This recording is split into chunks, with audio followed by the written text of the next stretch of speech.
வணக்கம் இடமுலம் நேயர்களே. 5 ஆண்டுகள் ஆட்சி செஞ்ச ஸ்டாலினை இன்னும் 5 நாளே பாராட்ட முடியும் அப்படின்னு நினைச்சா ரொம்ப கஷ்டமா இருக்கு. ஒன்னும் பிரச்சனை உண்மையை ஒத்துக்கிட்டதுக்கு நன்றி நன்றி நன்றி.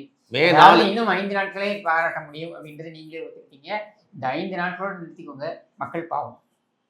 ஸ்டாலின் தொடரட்டும், தமிழ்நாடு வளரட்டும். ஸ்டாலின் வளரட்டும், தமிழ்நாடு சிரிக்கட்டும் அப்படின்னு. பிரதர், இதை என்கிட்டயே சொல்லுங்க, நானே கூட பாடுறேன். நீங்க இந்த மாதிரி பாடி இந்த முயற்சியெல்லாம் எடுக்காதீங்க, சரியா? ஸ்டாலின் பாடும்போது மட்டும் கேட்குறீங்களே, நீ இல்லாத உலகத்திலே நிம்மதி இல்லைன்னு அதை மட்டும் கேட்டுக்கிறீங்களே, அது பரவாயில்லையா? காந்த குரல்ல ஸ்டாலின் பாடுகிறார். மொத்தத்துல இவர் என்னதான் பண்ணாலும் அவரை பாராட்டுறதை நான் நிறுத்தவே முடியாது. ஆமா, ஸ்டாலின் அவர்களே, நீங்கள் பிரியாணியில் இருக்கும் பீஸே, நாங்கதான் சொல்றோமே, நீ திராவிட லூசே, சம்மரில் சாத்துக்குடி ஜூஸே, நீ தமிழ்நாட்டுக்கு வந்த பேட் நியூஸே, அரசியலின் மாசே. மாசே இல்ல மாசு, மா சுப்பிரமணியமா? ஓ, அதுவா? அது அவர் வந்து மாசு சார். ஓகே, அது வேற, இது மாசு சார். ரைட். இன்னைக்கு ட்ரெண்டுக்கு கரெக்டா இருக்கும். தமிழகத்தின் கேஸே. லாஃபிங் கேஸ்னு ஒன்று இருக்கு, தெரியுமா? கேள்விப்பட்டிருக்கீங்களா? கேள்விப்பட்டிருக்கேன். அதுதான். அதனால ஏங்க அடுத்த இது போயிடலாம். இதோட முடிச்சிடறேன், இருங்க. ஐயோ, முட்டை பிரியாணி தான் சாப்பிட்டு மொத்தத்துல எங்கள் பாஸே, தமிழகத்தின் நீங்கா தமாஷே, சொல்லனை கட்டிய கரிகால சோழன், தமிழ்நாட்டை இயக்கும் கிறிஸ்டபர் நோலன், எங்க வீட்டு வேலன், ஆரிய குல காலன், தமிழகத்தை பிடித்த பூஞ்சகாலான் இன்னும் வேணா சொல்லலாம்.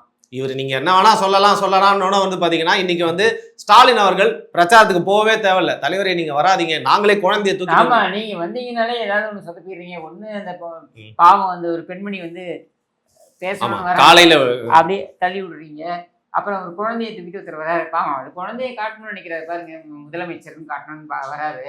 ஏன்னா என்ன மூச்சாண்டிக்கு இந்த காட்டி வந்து சோறு ஊட்டுற மாதிரி முதலமைச்சர் காட்டுறதுக்கு என்ன குழந்தை என்ன டோப்பாவி அப்படிங்கிற போகுது, அங்கேருந்து பக்கத்துல நிக்க போகுது. அப்படி அப்படி ஆசையா தான் பார்த்தாதான் என்ன, ஏன் உன் பேரன்னு நீ பார்க்க மாட்டியா? ஏன் அந்த அந்த அந்த குழந்தை என்ன பண்ணாரு அவரு? சாமானிய உன் சொத்தையா வாங்கிட்டாரு அந்த குழந்தை பேர்ல. நீதான் ஊர்பட்ட பணத்தை அடிச்சு வச்சிருக்கே, எல்லாம் ஒரு 150 தலைமுறைக்கு அடிச்சு வச்சிருக்கல பணத்தை. அந்த பணத்துல இருந்து சொத்தை ஏதாவது வாங்கிட்டாங்களா? நீ நடந்து வரும்பொழுது அவங்க கூட வந்து என் குழந்தைக்கு காமிச்சு ஒரு போட்டோ எடுக்கணும், இவ்வளவுதானங்க ஆசைப்படுறான் அவன். அதுக்கு மேல என்னங்க ஆசைப்பட்டான் அவன்? அதுக்கே அவன் மூஞ்சி அப்படியே வச்சுக்கிற? அப்படி இல்லைங்க, அவசரத்துக்கு பிரச்சாரத்துக்கு போயிட்டு இருக்கும் போது அது மாதிரி எல்லாருக்கூடயும் போட்டோ எடுத்துட்டு இருக்க முடியாது. அதான் நான் சொல்றேன், அவசரத்துக்கு பிறந்தவனை எல்லாம் கொண்டு வந்து தலைவராக்கினா இப்படித்தான் ஆகும். எங்க ராஜீவ் காந்தி அவர்கள் இறந்த ஊர் இது. யாரோ ஒருத்தங்க காலில் விழுறாங்க அப்படின்றப்போ இப்பேற்பட்ட ஒரு உலக தலைவருக்கு உயிருக்கு ஆபத்து ஏற்பட்டா என்ன பண்றது? அதான் சொல்றேன், கருணாநிதி குடும்பத்தாலதான் மத்தவங்களுக்கு எல்லாம் உயிர் போயிருக்கே தவிர்த்து கருணாநிதி குடும்பத்துல எவனுக்கும் எதுவும் போனது கிடையாது. கருணாநிதியில இருந்தே எடுத்துக்கோங்க, எவனோ தீக்குளிச்சு போவான், எவனோ தண்டவாளத்து தலை வைப்பான், ரயில் வராத தண்டவாளத்துல இருந்து கருணாநிதி தலை வைப்பார், சரியா? அந்த காலத்துல இருந்து கருணாநிதி குடும்பத்துல சேதாரம் இருக்கா? நீங்க எடுத்து பாருங்க. கேட்டா அந்த ஃப்ளைஓவருக்கு இப்படி தீக்குளித்து இறந்தவருடைய பெயரை வைத்து விட்டேன், அது சப்வே, இது அரங்கநாதன் சப்வேன்னு வைத்து விட்டால் அரங்கநாதன் வாழ்வார். அந்த சப்வேக்கு பக்கத்திலே இருக்கக்கூடிய இடங்களை எல்லாம் கருணாநிதி குடும்பம் ஆக்கிரமித்துக் கொள்ளும். இப்படிதானே இருக்கு. ஏங்க ஒரு காலகட்டத்தில் ஜெயலலிதா அங்கே இருந்தாங்கன்னா 1 கிலோமீட்டர் தூரத்துல தான் அமைச்சரே நிற்க முடியும். நீங்க என்னன்னா ஸ்டாலின் அவர்கள் எல்லாத்தையும் கட்டி பிடிச்சி முத்தம் கொடுக்கணும்னு எதிர்பார்த்தா என்ன? ஜெயலலிதா ஒரு பெண்மணி, நீ யாரு? ஜெயலலிதா ஒரு பெண்மணி, அவங்க கண்டிப்பாக அவங்களுக்கு வந்து பக்கத்தில் எல்லாரும் வந்து போய் மேலே விழ முடியாது, ஏன்னா கூட்டம் அந்த அளவுக்கு இருக்கும். அப்போவும் கூட பார்த்தீங்கன்னாக்கா அந்த கூட்டத்துக்கு நடுவுலையும் அவங்க இருந்திருக்காங்க. அதுக்கான நிறைய வீடியோஸ் நம்ம பார்க்குறோம். நீ என்ன, அவன் என்ன அந்த குழந்தைய கூட்டு வந்து உனக்கு கை குழந்தைட்டு சொத்துலேருந்து ஒரு 10 லட்சம் கொடுன்னு கேட்க போகிறாங்க? ஒன்றும் கிடையாது, ஒரே ஒரு ஃபோட்டோவோ ஒரு செல்ஃபியோ அவங்க எடுத்துக்க போகிறாங்க, அவ்வளோதானே. அது தட்டி விட்ற. எனக்கு தெரிஞ்சு இப்படி இருக்கும்னு தோணுதுங்க. இந்த மாடுலேஷன் பண்ணுறாருல அவர், அது பண்ணி அவருக்கு நிறுத்த முடியலன்னு நினைக்கிறேன். யார் இருந்தாலும் இப்படி பண்ணினே இருக்காரு, அது தள்ளி விடுற மாதிரி. ஒன்ன மக்கள் மொத்தமா அப்படி குரங்கையால் அப்படியே தள்ளி விட போறாங்க, முடிச்சு விட போறாங்கன்றீங்களா? நடக்க போகுது. ரைட்டு, சரி. இப்போ ஒரு லெவல் இல்லையா அப்படிங்கிற மாதிரி வந்து பாத்தீங்கன்னா வந்து லெவலை மீறி வந்து கமல் அவர்கள் வந்து பிரச்சாரம் பண்ணிட்டு இருக்காரு. போதும்பா, ப்ரீபெய்ட்ல மீறி இல்ல, அவர் லெவல்ல இருந்து இறங்கி பண்ணிட்டு இருக்காரு. இந்த சேகர் பாபு இருப்பார் இல்லையா, அவர் வந்து பாத்தீங்கன்னா துறைமுகம் தொகுதியில் நிக்கிறாரு. அங்க போயிட்டு அவருக்கு பிரச்சாரம் பண்ணிட்டு இருக்கும்போது வாய் தவறி ஒரு விஷயம் வந்து சொல்லிடுறாரு. வாய் தவறி இல்ல, அவர் பண்பு தவறி அவர் பேசுறாரு, வாய் தவறிலாம் கிடையாது. அவருக்கு தெரிஞ்சேதான் பேசுறாரு. கமலஹாசன் வாய் தவறி பேசிடுவாரா? சாதாரண ஒரு விஷயம் சொல்லும் பொழுதே இப்படி அப்படி குழப்பி பேசக்கூடிய, அப்படியே ஒரு பெரிய ஒரு சித்தாந்தத்தையே கொண்டு வந்து நிறுத்தக்கூடிய கமலஹாசன் சாதாரணமாக பேசிடுவார். இல்லைங்க, வாய் தவறி புரியுற மாதிரி பேசிட்டாருன்னு சொல்ல வரேங்க. என்ன சொல்லிட்டாருன்னு பார்த்தீங்கன்னா வந்து ராஜராஜ சோழன் வந்து பண்ணதோட நம்ம சேகர் பாபு அவர்கள் தான் கோவில்ல நிறைய இது என்ன அயோக்கியத்தனமான பேச்சு. அதாவது சேகர் பாபு நீ புகழணும்னா புகழ்ந்துட்டு போ. என்ன சேகர் பாபு ஒரு பேட்டை ரவுடி, சரியா? அவன் அவன் அவன் வாழ்க்கையை பிளாக் டிக்கெட் விற்கிறதுலேருந்து ஆரம்பித்தான், சரியா? அந்த புத்தி இன்னும் போகலை. ஆற்றுல தண்ணி கரை புரண்டு ஓடினாலும் நாய் நக்கி தான் குடிக்குன்ற மாதிரி தான் சேகர் பாபு, சரியா? அந்த ராஸ்கல் என்ன, அவனுடைய மிகப்பெரிய எலிஜிபிலிட்டி, அவன் வந்து இன்னைக்கு அமைச்சராக இருப்பதற்கான காரணம் என்னன்னா, ஸ்டாலின் வீட்டில் மளிகை சாமான் வாங்கி போடுறதுல எல்லா வேலையும் அவன் பார்த்துக்கிட்டான். எங்க இன்ஸ்டாமார்ட்ல அங்கே வேலை செய்கிறார் அவரு. என்னங்க பேசுறீங்க? இன்ஸ்டாமார்ட்டில் அவ்வளோலாம் அறிவு அவனுக்கு கிடையாது, சரியா? அவனை பொறுத்த வரைக்கும் மளிகை சாமானை வாங்கி போடணும், கக்கூசை போய் கழுவிடானா கழுவுவான். அப்பாஸ் மாதிரி பேசுறீங்களா அவரை? யாரு? இல்ல அப்பாஸாவது ஒரு ஹார்பிக்கு அந்த மாதிரி வச்சிருப்பாப்புல, அது கூட இவங்க நம்ப மாட்டாங்க இந்த சேகர் பாபு. அந்த மாதிரியான ஒரு கேவல ஜென்மம்.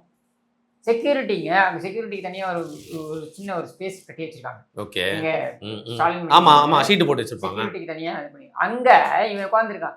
அது செக்யூரிட்டி தலையில அடிச்சுக்கிறான். விட்டா எங்க ஜட்டி பண்ணி கூட எடுத்து இவன் மாட்டிப்பான் போடுறது. இங்கே தான் உட்காந்துருக்கான் அப்படின்ட்டு. இதுதான் சேகர் பாபுவோடைய எலிஜிபிலிட்டி, சரியா? இதற்காக நீ கொண்டு போய் எங்கே கொண்டு போய் கொடுக்குறாங்க? கோவிலில் அறநிலைத்துறை அப்படின்ற அந்த அந்த அந்த துறையை வந்து சேகர் பாபு நீ யோசிச்சு பாருங்க. யாரை நீ ஒப்பு? ராஜராஜ சோழனோட நீ வந்து இந்த இந்த சேகர் பாபுவை நீ ஒப்பிடு. ராஜராஜ சோழன் என்ன மாதிரியான ஒரு மன்னன்? அந்த தஞ்சை பெரிய கோவில், இது பழைய வீடியோவில் ஒன்று நான் பேசியிருக்கேன். நான் இது ரிசர்ச் அந்த தஞ்சை பெரிய கோவில் எதற்காக அந்த மன்னன் கட்டினான்? அவனை கட்ட வேண்டிய அவசியம் என்ன? அவ்வளோ பெரிய ஒரு கோவிலை அந்த இடத்துல கட்ட வேண்டிய அவசியம் எங்கிருந்து வந்தது? அப்படின்னா அவன் எந்த அளவுக்கு சிந்திச்சிருக்கான் அப்படின்றத யோசிப்பார். அவன் என்ன சிந்திச்சிருக்கான்? அவனுடைய சிந்தனை என்ன அப்படின்னா, இந்த கோவில் அப்படின்றத மைய பொருளாக வைத்து ஒரு பொருளாதாரத்தையே ஏற்படுத்த வேண்டும் அப்படின்னு அவன் யோசிச்சிருக்கான். சேகர் பாபு அந்த மாதிரி நிறைய பொருளாதாரத்தை சேகர் பாபுவோட பொருளாதாரத்துக்கு வரேன். முதல்ல ராஜராஜ சோழனை முடிச்சுட்டு அதுக்கப்புறம் இந்த அசிங்க பிரிவுகிட்ட வருவோம். அப்போ அந்த பெரிய கோவில சுற்றி இருக்கக்கூடிய கிராமங்களுக்கு கட்டளை பிறப்பிக்கப்படுகிறது. கட்டளை என்ன பிறப்பிக்கப்படுகிறது? இந்த கோவிலை கட்டுவதற்கு நாம் அனைவரும் முனைய வேண்டும். யாரால் உடல் உழைப்பை கொடுக்க முடியுமோ அவர்கள் உடல் உழைப்பை கொடுங்கள். யாரால் பொருள்களை கொடுக்க முடியுமோ பொருள்களை கொடுங்கள். இப்படியெல்லாம் சொல்லிதான் அந்த கோவில் கட்டப்படுகிறது. அதுல யார் யார் என்னென்ன மாதிரியான உழைப்புகளை கொடுத்திருக்கிறார்களோ அது எல்லாமே பொறிக்கப்படுகிறது. ஆமா, பதிஞ்சிருக்காங்க, சரியா? அது மட்டும் இல்லை, அந்த கோவிலுக்கு வரக்கூடிய பொருட்கள், நிலம், நிறைய பேர் வந்து நிலங்களை எழுதி வைப்பாங்க. இந்த கோவிலுக்கு இந்த நிலத்திலேருந்து வரக்கூடிய சாகுபடி, இதிலேருந்து வரக்கூடிய அந்த பொருள் அப்படின்றத நான் கொடுக்குறோம் அப்படின்ட்டு. இப்படிலாம் வரக்கூடிய பொருளை எடுத்து அது பணமாக இருக்கலாம், நிலமாக இருக்கலாம். அதை என்ன பண்ணுறாங்க யோசிச்சு பாருங்க. 1000 ஆண்டுகளுக்கு முன்னாடி இதெல்லாம் வந்து தேவ் பிளான்டு என்ன பண்ணுறாங்க? அதை இல்லாதவர்களுக்கு கொடுக்குது. எப்படி? கடனாக கொடுக்குது. இந்த 5 ஏக்கரா நீ எடுத்துக்க, இந்த 5 ஏக்கரில் நீ விளைச்சலை பண்ணிட்டு உனக்கு இருக்கிறது போக நீ கோவிலுக்கு என்ன முடியுமோ அதை கொடு. பணமாக இருந்ததுனாக்க நீ இந்த பணமாக எடுத்துக்கிட்டு நீ ஏதாவது ஒரு வியாபாரம் செய்கிறேன்னா அதை செஞ்சுட்டு எனக்கு கோவிலுக்கு இவ்வளவு கொடு அப்படின்னு சொல்லி இந்த கோவிலை மையமாக வைத்து ஒரு பொருளாதாரத்தையே ஏற்படுத்தினார். சுற்றி இந்த அயோக்கிய பையன் என்ன பண்ணான்? கோவில்களை வைத்து தன்னுடைய சுயத்துக்காக என்னெல்லாம் சம்பாதிக்க முடியுமோ அதை சம்பாதிச்சான். கோவில் பணத்தில் எடுத்து போய் திருமண மண்டபம் கட்டுறாங்க. சரி, கோவில் பணத்தில் எடுத்து போய் திருமண மண்டபம் கட்டுறேன்னா பக்தர்கள் வராங்க, பக்தர்களுக்கு வந்து திருமண மண்டபத்தை இலவசமாக பயன்படுத்திக்கணும். அது கிடையாது. இதே முதலமைச்சர் இருக்கக்கூடிய, அமைச்சர்கள் இருக்கக்கூடிய அந்த சாலை இருக்க பாருங்க, கிரீன்வேஸ் பசுமை வழி சாலையா, அந்த கிரீன்வேஸ் ரோடு, அங்க ஒரு உதாரணம் சொல்றேன். அங்க ஒரு திருமண மண்டபம் கட்டியிருக்கான். அறநிலைத்துறையோட திருமண மண்டபம் அது. அதில் பார்த்தீங்கன்னாக்கா இந்த ஆடி மாதம், மார்கழி மாதம், இந்த மாதிரி கல்யாண சீசன் இல்லாத மாதங்கள் போக மற்ற நாட்கள் எல்லாமே புக்டாக இருக்கும். ஒரு நாளைக்கு 5 லட்ச ரூபாய், 5 லட்ச ரூபாய் நீ கணக்கில் எழுதுறியா? அரசாங்கத்தோட கணக்கில் நீ எடுத்துக்கிற அந்த மன்னன் எங்க, நீ எங்க? இல்லைங்க, நான் என்ன நினைக்கிறேன், கமல் அவர்களுக்கு ஒரு தொகுதியாவது வந்து கொஞ்சம் ஃபோர்ஸ் பண்ணி கொடுத்து நிற்க வச்சிருந்தா அவர் தொகுதியில் ஏதாவது பிரச்சாரம் பண்ணி புரியாமல் பேசின்னு இருப்பாரு. இப்போ சும்மா அவர் ஃப்ரீ டைம்ல இருக்கறனால தான் எல்லாரும் நீ ஆதரவா பேசு. அன்னைக்கு கூட பார்ட் டைம்ல பவுன்சர் வேலை பார்க்க இறங்கிட்டாருங்க. அது பார்ட் டைம் இல்லை, ஃபுல் டைம் வேலையே தான், சரியா? நான் என்ன சொல்றேன், நீ வந்து சேகர் பாபுக்கு ஆதரிச்சு பேசுப்பா, ஸ்டாலினுக்கு ஆதரவு பேசு, இல்ல உதவாநிதிக்கு ஆதரிச்சு பேசு, நீ யாருக்கு வேணா ஆதரிச்சு பேசு. ஏன்னா தேவையில்லாத ஏன் இந்த வரலாற்று சிறப்பு மிக்க இந்த மனிதர்கள், மனிதர்கள் எல்லாம் இழுக்கிற? அதுவும் யாரோட? ரோட் சைடு பொறுக்கியோட நீ வந்து ஒப்பிடுற. கேவலமா இல்லை உனக்கு? இங்க பத்த வச்சா டெல்லியில எரியும் அப்படிங்கிற மாதிரி கருப்பு சட்டை போட்டு ரோட்ல நின்று பத்த வச்சாரு பாருங்க ஸ்டாலின். டீலிமிட்டேஷன் பத்தின அந்த பதி இருக்குல்ல, அதாவது படித்தவர்கள் யாராவது ஏத்துப்பாங்களா? முரசொலி படித்தவர்கள். முரசொலி படித்தவன் படித்தவனா இருப்பான். முரசொலி படித்தவன் இன்பநிதி மூத்திரத்தை குடித்தவனா தான். ஐயோ நான் சொல்றேன் சரியா? ஏன்னா அடுக்குமொழியில் கருணாநிதி மட்டும் தான் பேசுவார், நாங்கள் பேச மாட்டோமா? ஏன்னா டீலிமிட்டேஷன் அப்படின்னு சொல்லி, அதாவது தொகுதி மறு வரையறை அப்படின்றத இவங்க வந்து ஒரு மிகப்பெரிய ஒரு ஸ்டாலின் ஏதோ பெரிய ஒரு போராட்டம், புரட்சி போராட்டத்தை நடத்தினது போல ஒரு தோற்றத்தை ஏற்படுத்துறாங்க. இது வரைக்கும் நான் பேசினதில்லை, இன்னைக்கு நான் சொல்றேன். தொகுதி மறு வரையறை என்பது அரசியல் சாசனத்தில் செய்தாக வேண்டும் என்று இருக்கக்கூடிய ஒரு விஷயம். ஏன் அப்படின்னாக்க, உங்களுக்கு மக்கள் தொகை 1952 நம்ம முதல் தேர்தலை எதிர்கொண்டோம் சுதந்திர இந்தியாவில். 1952 அன்னைக்கு இருக்கக்கூடிய மக்கள் தொகை எவ்வளவுன்னா 40 கோடி இருந்திருக்கும் சரியா? அது அப்படியே 50 கோடி இருந்திருக்கும். அது அப்படியே நீங்கள் பார்த்தீங்கன்னாக்க இன்னைக்கு 2026 நம்ம இருக்கும் பொழுது 140 கோடி மக்கள் தொகையாக ஆயிடுச்சு. சரி, இன்னைக்கு ஒரு எம்பி அப்படின்னு எடுத்தீங்கன்னா அவர் எத்தனை பேருக்கான ஒரு பிரதிநிதியாக இருக்காருனாக்க 15 லட்சம் பேருக்கு அவர் வந்து எம்பியாக இருக்கார் சரியா? இது அடுத்து 5 ஆண்டுகள் எப்படி ஆகும், இல்லை ஒரு 10 ஆண்டுகள் எப்படி ஆகும், 15 ஆண்டுகளில் 20 லட்சம் பேர்னு வரும். அப்போ 20 லட்சம் பேருக்கு ஒரு எம்பி அப்படின்னு வரும்பொழுது இந்த பிரதிநிதித்துவம் என்பது சரியாக இருக்காது. அப்படின்றதுக்காகத்தான் தொகுதி மறு வரையறை அப்படின்றதுல இந்த பிரதிநிதித்துவத்தையும் கூட்ட வேண்டும் அப்படின்னு வருது. இதுக்கு முன்னாடி தொகுதி மறு வரையறை என்பதும் நடந்திருக்கிறது. சரி, எப்படி நடக்கும்னா, ரீட்ராயிங் தி கான்ஸ்டிட்யூவன்சி, ஒரு தொகுதியை மாற்றி கொடுப்பாங்க. எதுக்குன்னா, அதில் இருக்கக்கூடிய அந்த மக்கள் தொகை ஒரு இடத்துல இன்னொரு இடத்துக்கு போயிருப்பாங்க. இந்த மாதிரியான விஷயங்கள். உதாரணத்துக்கு பார்த்தீங்கன்னாக்க பரங்கிமலை தொகுதி இருந்தது. ஓகே, பரங்கிமலை தொகுதி யாரோடது? மக்கள் திலகம் எம்ஜிஆர் அவர்கள் போட்டியிட்ட தொகுதி சரியா? இப்போ அதை உடைச்சாங்க. ஆலந்தூர் அப்படின்னு ஆலந்தூர் தாம்பரம் உடைச்சி ரெண்டா மாறிட்டாங்க. ஆமா, அந்த மாதிரி நிறைய தொகுதிகள் மாற்றப்பட்டிருக்கு. அப்படி இது வந்து மாநிலத்துக்குள்ள நடக்கும்.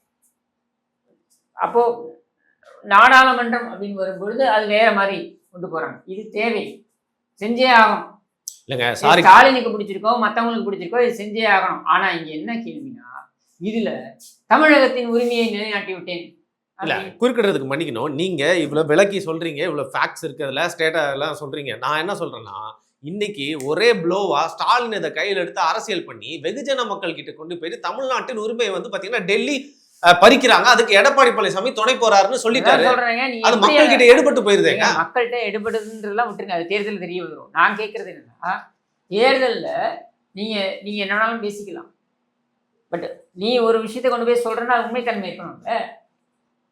நீ என்ன கேட்ட? 59 தொகுதிகள் கொடுக்க நாங்கள் ஏற்றுக்க தயார். யாரும் உதவாநிதி சொன்னான். 59 தொகுதிகள் கொடுக்கறதுக்கு அவங்க தயாரா இருக்காங்க. ஆனா நான் அதுக்கு ஒத்துக்க மாட்டேன் அப்படின்ற. இப்ப நீ ஒத்துக்கலன்னா என்ன ஆகும் தெரியுமா? இப்ப இந்த மசோதாவை இவர்கள் ஆதரிக்காததன் காரணமாக என்ன நடக்கும் தெரியுமா? சென்சஸ் எடுக்கணும், மக்கள் தொகை கணக்கெடுப்பு. இந்த மக்கள் தொகை கணக்கெடுப்பு படி என்ன வருதோ அதுதான் தொகுதிகள். மக்கள் தொகை கணக்கெடுப்பு படி பார்த்தீங்கன்னா தமிழ்நாட்டுடைய மக்கள் தொகைப்படி வெறும் 49 தொகுதிகள் தான் உனக்கு கிடைக்கும். அவங்க கொடுக்குறேன்னு சொன்னது எவ்வளோ? 59. இப்போ உனக்கு கிடைக்க போகுது எவ்வளோ? 49. அப்போ 59 49 குறைத்தது யாரு? ஸ்டாலின். இது அயோக்கியத்தனம், பச்சை துரோகம். இந்த துரோகத்தையும் வெற்றி என்று மாற்றுவது கடைஞ்செடுத்த கருணாநிதித்தனம். இல்லைங்க, தென்னகத்துல இருந்து ஒரு பிரதமர் வர முடியாம போயிடும் அப்படிங்கிறாரு. ஏங்க 59 தொகுதி நீ ஜெயிச்சா நீ தான் ஏன் பிரதமர்? தென்னகத்திலேருந்து ஒரு பிரதமர் மூப்பனார் வரும்போது நீ அனுமதிச்சிட்டியா? கருணாநிதி அவர்களை சொல்றீங்களா? நீ அனுமதிச்சிட்டியா? இல்ல. அப்ப தென்னகத்திலிருந்து பிரதமர் நீ எப்படி பேசுற? இதே தென்னகத்திலிருந்து பிரதமராக வர வேண்டியவர் தான் காமராஜர். காமராஜருக்காக எதிராக அரசியல் செய்தவர் இந்திரா காந்தி. காமராஜரை வீழ்த்த வேண்டும் என்பதற்காக இந்திரா காந்தியுடன் கைகோர்த்தது நீ, உங்க அப்பா. ஏன்னா உண்மை அப்படிங்கும் பொழுது நீ எப்படி தென்னகத்தை பற்றி பேசுற? நீ சரி, இப்போ வந்து துரந்தர்னு ஒரு படம் வச்சு நீங்கள் கேள்விப்பட்டிருப்பீங்க. அது ஒன்றும் இல்லை, ஒரு ஸ்பை மூவி. அதாவது எதிரியுடைய கோட்டைக்குள்ளேயே போயிட்டு வந்து பார்த்தீங்கன்னா ஒரு ஸ்பையாக நடிச்சு அங்கே இருக்கவங்கலாம் வந்து பார்த்தீங்கன்னா அழிச்சு விட்டுருவாங்க. அந்த மாதிரி ஒரு லேடி துரந்தர் அப்படின்னு பிரேமலதா அவர்களை வந்து அரசியல் வட்டாரத்தில் கூப்பிட்டு இருக்கிறதுக்கான காரணம் என்ன அப்படின்னு நினைக்கிறீங்க நீங்க? அவங்களுடைய பேச்சுக்கள் தான். ம். எங்க அதாவது நீங்க இன்னைக்கு ஒரு கூட்டணி, நாளைக்கு ஒரு கூட்டணி, நாளன்னைக்கு ஒரு கூட்டணி அப்படின்றது அரசியலில் நடக்கக்கூடிய விஷயம். ஆனால் நான் யாருடன் வேண்டுமானாலும் ஒரே சமயத்தில் கூட்டணி பேச்சுவார்த்தை நடத்துவேன்றது அரசியலில் இதுவரைக்கும் யாருமே செய்யாத ஒரு புரட்சி. அது செய்தது யாருன்னா பிரேமலதா தான். தைரியமா அம்மா அவங்க பிள்ளைன்னு சொல்றாங்க, மேடையில தைரியமா சொல்றாங்க. இது வரைக்கும் யாருக்குமே தைரியம் வந்து கிடையாது. திரைமறைவா நடக்கும். இப்போ காங்கிரஸோட கூட்டணி வச்சிருப்பாங்க, திரைமறைவா பாஜகவோட பேச்சுவார்த்தை நடக்கும். உதாரணத்துக்கு பார்த்தீங்கன்னா கருணாநிதி முரசொலி மாறனுடைய இறப்பு வரைக்கும் பார்த்தீங்கன்னா காங்கிரஸோட இது பாஜகவோட இருந்தார். அவர் இறந்து போய் பெசநகர் மயானம்க்கு இறுதி மரியாதை செலுத்துவதற்கு பிரதமர் வாஜ்பாய் வரார். அங்கே அந்த பாடி அங்கே இருக்கு. பிரதமர் இங்கே மரியாதை செலுத்திட்டு போறாரு. இந்த பக்கம் அதே இடத்துல மரியாதை செலுத்த வந்த வைகோ உட்பட, வைகோ பெரோலில் கூட்டு வராங்க. வைகோ சிறையில் இருந்தார், போட்டா கேஸில் சிறையில் இருந்தார், அவரை பெரோலில் கூட்டு வராங்க. வைகோ உட்பட கம்யூனிஸ்ட் மற்ற கூட்டணி கட்சி தலைவர்களுடன் அங்கேயே பெசநகர் மயானத்திலேயே பேச்சுவார்த்தை நடத்தியது கருணாநிதி. இந்த மாதிரி விஷயங்கள்லாம் நடக்கும், சரியா? ஆனால் அப்படிப்பட்ட ஒரு கேவலவாதியான கருணாநிதி கூட இந்த வேலையை செஞ்சது கிடையாது. என்னது, ஒரே சமயத்தில் 3 கட்சியோட கூட்டணி பேச்சுவார்த்தை நடத்துவேன். திமுகவுடன் நடத்துவேன், அதிமுகவுடன் நடத்துவேன், தாவேகாவுடன் நடத்துவேன். இது செய்தது பிரேமலதா இந்த வாட்டி. ஆமாம், அது பகிரங்கமாக வெளியில பிரகடனப்படுத்தியதும் பிரேமலதா. நாம சொல்லலை. இன்னைக்கு பிரேமலதா எள்ளி நகையாடப்படுகிறார் என்றால், பிரேமலதா மீது இவ்வளவு விமர்சனங்கள் வருகிறது என்றால் அதற்கான ஒரே காரணம் என்னன்னா, அவர்கள் தான் அதை பேசினார்கள். நாங்கள் யாருடன் வேண்டுமானாலும் கூட்டணி வைப்போம். கண்டிப்பாக நீங்கள் யாருடன் வேண்டுமானாலும் கூட்டணி வைக்கலாம், ஆனால் அனைவருடனும் ஒரே சமயத்தில் பேசிக் கொண்டிருப்போம்னு சொல்றாங்க. அடுத்தது இது எங்கேயாவது நடக்குமா? ஓப்பனாவே சொல்லிட்டாங்க. இது எங்கேயாவது நடக்குமா? இப்படி ஒரு பேரத்தை செய்யக்கூடியவர், அந்த பேரத்தை பெற்ற பின்னர் அதுவரையில் திமுகவை மோசமாக பேசிக் கொண்டிருந்தவர் இன்னைக்கு KKSSR பத்தி பேசுறாங்க, போய் நிக்கிறாங்க. KKSSR போன்ற ஒரு வேட்பாளர் கிடையாதுன்றாங்க. இதே பிரேமலதா 2024 என்ன சொன்னாங்க? KKSSR தான் என் மகன் தேர்வு செய்யாமல் போனதற்கான காரணம், ஜெயிக்க முடியல என் பையன், அதுக்கு காரணம் இதே KKSSR. சொன்னது யாரு? இதே பிரேமலதா. சரி, இவ்வளவுலாம் இருக்குல்ல, அந்த மேடையில ஸ்டாலினை வச்சுட்டே சொல்றாங்க. அவங்களுக்கும் தெரியாம அவங்க மைண்ட் வாய்ஸ் வெளில வந்துச்சு. உண்மைதான். 2024 தமிழகம் முழுவதும் சென்று இதே உண்மையைத்தான் பிரேமலதா பேசினார். என்ன அது? பெண்களுக்கு தெரு கஞ்சாவும் போதையும் வந்து தலைவிரித்து ஆடுகிறது. அது மட்டும் இல்ல, பெண்களுக்கு எதிரான வன்கொடுமைகள் 2 வயது சிறுமியிலிருந்து 60 வயது கிழவி வரைக்கும் யாரையும் விட்டு வைப்பதில்லை அப்படின்றது இங்க நடந்துகிட்டு இருக்கு. இல்லைன்னு மறுக்க முடியுமா? இல்ல ஸ்டாலின் மைக்கை எடுத்து பேச வேண்டியதானே? அவ்வளோ பெரிய, அப்படியே மோடியே கேள்வி கேட்கக்கூடிய ஸ்டாலின் பிரேமலதா மறுத்து அங்க இல்லை, என் ஆட்சி சிறப்பாக நடக்குதுன்னு சொல்ல வேண்டியதானே? நீங்க மைக்க பிடிச்சு பேச வேண்டியதானே? இறுதியா முதலமைச்சர் தானே பேசியிருக்கணும். இவங்க எல்லாம் பேசுனதுக்கு அப்புறம் முதலமைச்சர் தானே பேசியிருப்பாப்ல. நீ பேச வேண்டியதானே? என்னுடைய ஆட்சியை பற்றி சில குறைகளை சொன்னார்கள் இங்கே, அந்த குறைகள் இல்லைன்னு சொல்ல நீ அதை கூட உன்னால மறுக்க முடியல. அதை பட்டவர்த்தனமா அந்த மாதிரி சொல்றாங்க. எப்படி சொல்றாங்க இந்த அம்மா? சாதாரணமா சொல்லிட்டு போனா பரவாயில்ல, இங்கொன்றும் அங்கொன்றுமாக நடக்கிறதுன்னு சொன்னா பரவாயில்ல, தெருவாக நடக்கிறது. இது 2 பிரச்சனை தானே அப்படின்றாங்க. இது 2 பிரச்சனை இல்லையா? உங்களுக்கு 2 பசங்க, பெண்கள் குழந்தைகள் இல்லை உங்களுக்கு, அதனால உங்களுக்கு தெரியாம இருக்கலாம். ஆனா நீங்கள் பெண் தானே, உங்களுக்கு தெரியணும்ல. முதல்வருடைய புகழ் இங்க இல்லாம பக்கத்து ஸ்டேட்டுக்கும் பரவனதுனால பக்கத்து ஸ்டேட்ல இருந்து ஆக்டர் பிரகாஷ் ராஜ்லாம் வந்து போழ்ந்துட்டு போறாரு. அதை நீங்க பாத்திருப்பீங்க அப்படின்னு நினைக்கிறேன். ஜோக்கரை விடுங்க, நான் பிரேமலதாவை கேட்குறேன். நீங்க ஒரு கட்சியோட தலைவி, நீங்க எப்படிங்க இந்த மாதிரி ஒரு ஸ்டேட்மெண்ட்டை கொடுப்பீங்க? இது இது இது 2 தான் பெரிய, வேற எந்த பிரச்சனையும் இல்லை. இது பிரச்சனை இல்லையா? கண்டிப்பா பிரச்சனை தான். அப்ப இது பிரச்சனை இல்லை அப்படின்னு நீ கடந்து போற அப்படின்னா நீ நார்மலைஸ் பண்ண பாக்குறது தான். இப்போ இன்னொரு விஷயமும் எனக்கு புரியல. வடிவேல வந்து பார்த்தீங்கன்னா யூஸ் பண்ணிட்டு இருந்தாங்க. இந்த வாட்டியும் பார்த்தீங்கன்னா பிரஷர் பண்ணியிருந்தாங்க. பிரேமலதா வந்தானே பொம்மை எடுத்து ஒழிச்சு வைக்கிற மாதிரி வடிவேல காணவே காணுமே. ஆமாங்க, முன்னாடிலாம் பார்த்தீங்கன்னா திரைப்படங்களில் நாகேஷ் மனோரமா காமெடி பெரிய ஹிட் ஆகும். அப்புறம் நாகேஷ் அச்சு அப்படி இந்த மாதிரிலாம் காம்போ, அந்த மாதிரி காம்போவாக கொண்டு வரலாம். ஒரு கட்டத்தில் என்ன ஆயிடுச்சு, நாகேஷ்க்கும் மனோரமாவுக்கும் சண்டை வந்துடுச்சு. சரி. ஸோ நாகேஷ் நடிக்கிற படத்தில் மனோரமா நடிக்க மாட்டாங்க, மனோரமா நடிக்கிற படத்தில் நாகேஷ், இந்த மாதிரி ஆயிடுச்சு. இந்த மாதிரி ஆயிடுச்சு. அந்த மாதிரி தான் வடிவேலு இப்போ யூஸ்ஃபுல் கிடையாது. ஏற்கனவே காமெடி ரோலுக்கு தான் இப்போ பிரேமலதா இருக்காங்க. ஆ, ஒரே இடத்துல 2 கத்தி இருக்கக்கூடாது அப்படிங்கிற மாதிரி. ஒரு காமெடியன் தான் இருக்க முடியும். என்ன ஒரு சங்கடமான சூழ்நிலை இல்ல? ஏன்னா அதே தலைமை காமெடியனா ஸ்டாலின் இருக்கும் பொழுது இல்ல ஒரு காலகட்டத்தில் விஜயகாந்த் அவர்களை ரொம்ப விமர்சிச்சு தமர்ந்தாழ்ந்து பேசினவர் வந்து வடிவேலு. இப்போ நீங்க அதே அந்த அவர் வந்து பாதுகாக்கக்கூடிய அந்த கட்சி கூடயே கூட்டணி வச்சிருக்காங்களே. ஸோ இது வந்து காலம் எவ்வளவு விசித்திரமானது அப்படிங்கிற இதே மாதிரி. பிரேமலதா இதே 10 தொகுதியில எனக்கு தெரிந்து ரொம்ப அபார வெற்றினா 2 தொகுதியில வெற்றி பெற முடியும். ஒன்று பல்லாவரம், இன்னொன்று விருதுநகர். இதை தவிர்த்து வேற எங்கேயும் வெற்றி பெறதுக்கு வாய்ப்பு கிடையாது. ம். அப்படி அவங்க 2 தொகுதியில மட்டும் வெற்றி பெற்று தேமுதிக வந்ததுனால தான் பின்னடைவு திமுகவுக்குன்னு வந்ததுன்னு வைங்களேன். அடுத்த நிமிடத்துலேருந்து திமுக காரங்க எப்படி பேசுறாங்கன்னு பாருங்க பிரேமலதா. டேமேஜ் பண்ணுவாங்கன்றீங்க. கண்டிப்பா அது திமுகவுடைய டிஎன்ஏ. ஸோ லேடி துரந்தருக்கு வந்து பார்த்தீங்கன்னா வந்து ஆன்டி கிளைமேக்ஸ் ஆயிடுச்சுன்னா அதுக்கப்புறம் அவங்களே வந்து ஆனா இப்போ போற வரைக்கும் நல்லது பண்றாங்க. எங்க அதாவது இருந்தாலும் அதிமுகவுக்கு நல்லது ஆமா, பண்றாங்க அதனால இல்லைங்களா? எங்க இருந்தாலும் வாழ்க, இப்படியே செயல்படுங்க. சரி, இப்போ நேற்று வந்து ஒரு புதுமையான ஒரு பிரச்சாரத்தை பார்த்தேன். கீழே இருந்து ஏதோ ஒரு பேனர் தூக்கி அடிக்கிறாங்க. திறந்தா வந்து எடப்பாடி அவர்கள் வந்து காலில் விழுற மாதிரி பேனரை எல்லா இடத்துலயுமே நீ காட்டுறியே, அவங்க போய் காட்டணும். இப்ப எடப்பாடி பழனிசாமி எடுத்து காட்டுறாரு. என்ன என்ன காட்ட முடியும்? அதான் சொல்றேன், நீ என்னென்ன காட்டினியோ எங்கெங்கெல்லாம் போய் என்னென்ன காட்டினியோ அதான் காட்ட முடியும். ஒண்ணு. ரெண்டாவது, எவனா ஒருத்தன் இப்ப பால்டாயில் பாட்டில் தூக்கி போடுவான், என்னங்க காட்ட முடியுமா? என்னங்க சரியா? அடுத்தது ஆ. என்னன்னா, நாம காமிக்கிறோம், நாம படம் காமிக்கிறோம். அஜித்குமார் யாரு? திருபுவனத்தில் காவல்துறையினால் கொலை செய்யப்பட்ட, அதுவும் என்னை கடத்தி கொண்டு போய் கொலை செய்யப்பட்டது அந்த இளைஞனோட போட்டோவை காமிக்கிறோம். பதில் சொல்லு. வேங்கை வயலில் மலத்தோட இந்த குடிநீரோட மலத்தை கடந்தீங்களே, அதை நாங்கள் காமிக்கிறோம் போட்டோவை. பதில் சொல்லு. உன்னுடைய அலுவலகம் எங்க? சேப்பாக்கத்தில். உன்னுடைய அலுவலகத்துலேருந்து 200 மீட்டர் தள்ளி தனுஷ்ங்கிற அந்த இளைஞன் போதை எங்கள் விற்பனையை தட்டி கேட்டான் என்பதனால் படுகொலை செய்யப்பட்டானே, வெட்டி சாய்க்கப்பட்டானே, அந்த போட்டோவை காமிக்கிறோம். பதில் சொல்லு. வெறும் இயற்கை உபாதை கழிக்க வேண்டும் என்பதற்காக அந்த தூத்துக்குடியில் அந்த பெண் விளாத்திக்குளத்தில் அந்த பெண் வந்து போய் பாவம் புதரில் போய் இருக்கும் பொழுது அதில் வந்து ஒருத்தன் பாலியல் பலாத்காரம் பண்ணி கொள்றான்னு அந்த போட்டோவை காமிக்கிறோம். பதில் சொல்லு. அந்த பெண் ஏன் புதருக்குள் போனார் அப்படின்னு கேள்வி கேட்டவங்களுடைய தந்தைக்கு ஸ்டாம்ப் வெளியிடுற, தெருவுக்கு பேர் வைக்கிறியே, நீ பதில் சொல்லு. அதையெல்லாம் விட்டுவிட்டு எடப்பாடி பழனிசாமி காலில் விழுந்தார், அதையே நீ பேசிக்கிட்டு இருக்க. வேற ஏதாவது பேசுறதுக்கு அவங்ககிட்ட உருப்படியாக உன்கிட்ட பேசுறதுக்கு இருக்கா? எதுவும் கிடையாது. அப்பனும் பிள்ளைக்கும் இதே வேலை தான். நீங்க என்னடா சாதிச்சிங்கன்னு பேசுறதுக்கு துப்பு இல்லை. சரி, ரைட்டு. இப்போ வந்து தேர்தல் பிரச்சாரத்தில் புதுமையை புகுத்தணும்னு சொல்லிட்டு இது மாதிரிலாம் ஏதோ பண்ணிக்கிட்டு இருக்காங்க.